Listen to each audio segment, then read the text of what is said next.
নমস্কার হিরো হিরোইন্স, আশা করি তোমরা সবাই আছো ভালো।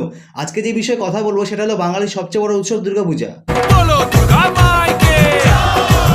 দুর্গাপূজা বাঙালির সবচেয়ে বড় উৎসব, কারণ বাকি সব পুজোতে স্কুল কলেজ ছুটি না পাওয়া গেলেও দুর্গাপূজাতে ছুটি পাওয়া যায় 1 মাস। পুজো আসলে আমার দুটো জিনিস মনে হয়, এক একা, দুই ভিখারি।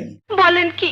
পুজোতে ঘুরতে যাওয়া দাদা ভাইদের উদ্দেশ্যে একটা অ্যাডভাইস: পুজোতে ঘুরতে বেরোচ্ছে ভালো কথা, কিন্তু রাস্তাঘাটে কোনো মেয়ে থেকে তার প্রেমে পড়ো না, কারণ একবার যদি ভিড়ের মধ্যে হারিয়ে যায় সারা দুনিয়া অনুবীক্ষণ যত দিয়ে খুঁজো সেই মেয়েকে খুঁজে পাবা না। কি সাক্ষ্য প্রমাণ আছে তোমার কাছে? কারণ পুজোর সময় মেয়েরা এত মেকআপ করে যে নিজের বাবা মা চিনতে পারে না, তুমি তো কে না কে। আমার সাদা মনে কোনো কাদা নেই, কিন্তু দুটো প্রশ্ন আছে। Your question?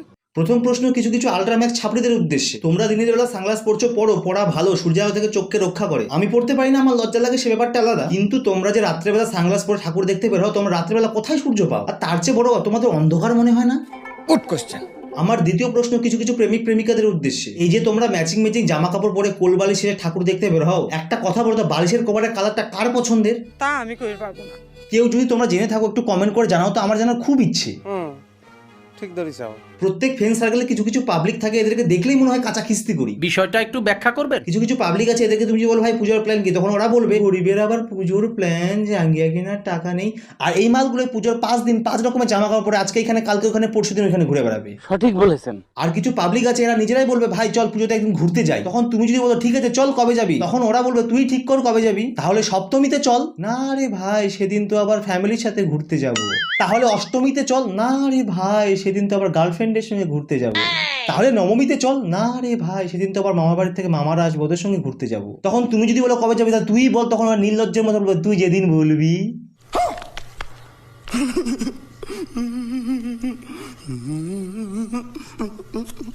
তোমাদের মনে হচ্ছে যে এই শালাগুলোকে কাঁচা খিস্তি করি? साले को बम से उड़ा दूंगा एक बार हाथ में आ जाए तो। আর কিছু পাবলিক আছে, এদেরকে আমি নাম দিয়েছি হোয়াটসঅ্যাপ স্টোরি ব্লগার ম্যান। তোমার ফোন কেনার দিন থেকে আজ পর্যন্ত তোমার গ্যালারিতে যতগুলো না ছবি আছে তার থেকে বেশি ছবি এরা পুজোর 5 দিন হোয়াটসঅ্যাপ স্টোরিতে লাগাবে। कौन है ये लोग? कहां से आते हैं? আমি একটা জিনিস লক্ষ্য করেছি, বড় বড় পুজো মণ্ডপে যেখানে আমরা 1 সেকেন্ড ঠিকভাবে দাঁড়িয়ে থাকতে পারি না, সেখানে কিছু কিছু মামুনি 15 সেকেন্ডের রিলস বানিয়ে ফেলে। মিথ্যে কথা বলছি কি মামুনি, কি করে পারো? সত্যি বলছি, তোমাদেরকে শত কোটি প্রণাম। এবার আসি পাড়ার পুজোতে, যেখানে প্রত্যেক বছর কিছু কমন গান বাজানো হয়। আমরা ভাবি যে প্রত্যেক বছর বাজায়, তাই এই বছর হয়তো বাজাচ্ছে, কিন্তু আসল সত্য এটা নয়। এই গানগুলো আসলে পুরুষ জাতির উপর সুখ দুঃখের হুমকির গান। কি সাক্ষ্য প্রমাণ আছে তোমার কাছে? পুজোর শুরুর দিকে গান বাজানো হয়, এবার পুজোয় চাই আমার বেনারসি শাড়ি রে, নইলে যে তোর সঙ্গ ছেড়ে দেব গলায় দড়ি রে। তোমরা সবাই জানো এই গানটা একজন বউ তার স্বামীকে বলছে, বলতে পারো গানের সুরে হুমকি দিচ্ছে। এই গানটাই একজন প্রেমিকা তার প্রেমিককে যেভাবে বলে, এবার পুজোয় চাই আমার বেনারসি শাড়ি রে, নইলে যে তোর সঙ্গ ছেড়ে ধরবো অন্যের হাত রে।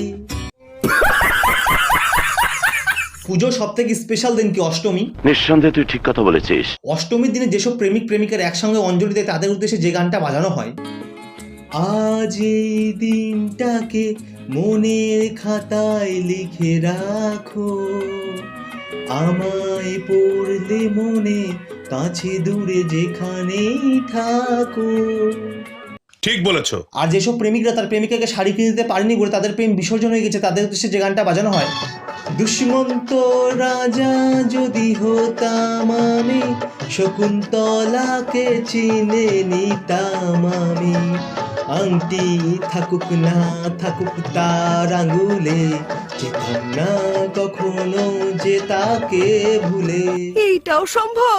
আর যখন আমার মতো সিঙ্গেলরা অঞ্জলি থেকে নিজের ক্রাশকে শাড়ি পরে দেখে ক্যাবলা হয়ে প্যান্ডেলে খুঁটি ধরে দাঁড়িয়ে থাকে, তখন আমাদের উদ্দেশ্যে যে গানটা বাজানো হয়, আর কত কাল একা থাকবো, আর কত কাল একা থাকবো, দূর থেকে দেখবো না তোমাকে, স্বপ্নের রঙি ছবি আঁকবো। তাই তো এটা তোমার মাথায় কাজ করেনি।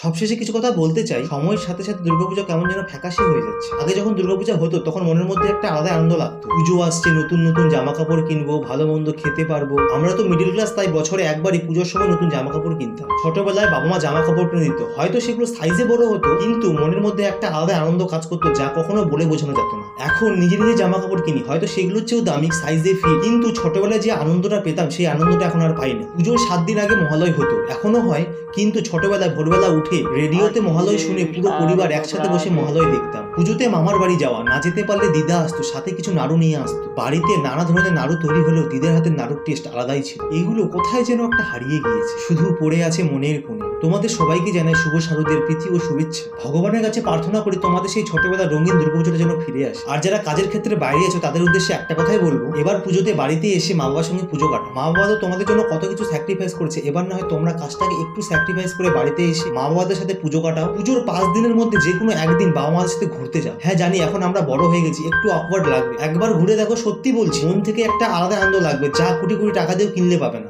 ভিডিওটা যদি ভালো লাগে তাই ভিডিওটাকে লাইক করো, তোমাদের মতবাদ কমেন্ট করে জানাও, আর ভিডিওটা বন্ধু বান্ধবীদেরকে শেয়ার করো, আর চ্যানেলটাকে অবশ্যই সাবস্ক্রাইব করো। দেখা হচ্ছে।